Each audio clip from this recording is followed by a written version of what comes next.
भवतः समस्तजगताम् मधुकैटभारेः सव्येतराक्षिपरितोषिणि पद्मिनीड्ये नाथानुबद्धभुवनावनबद्धदीक्षे प्रत्यक्षदैवतरमे तव सुप्रभातम्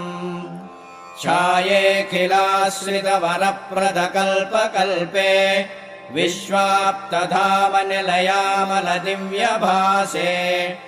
आयाहि शीघ्रमघनाशिनि संश्रितानाम् श्रीसूर्यदैवतरमे तव सुप्रभातम् प्रेम्णा परम्पति पुरस्कृतिमश्नुवाने नव्याब्जरागसहजन्म मनोज्ञकाञ्च्या शोभाम् विधायिनि उषे गगने पृथिव्याम्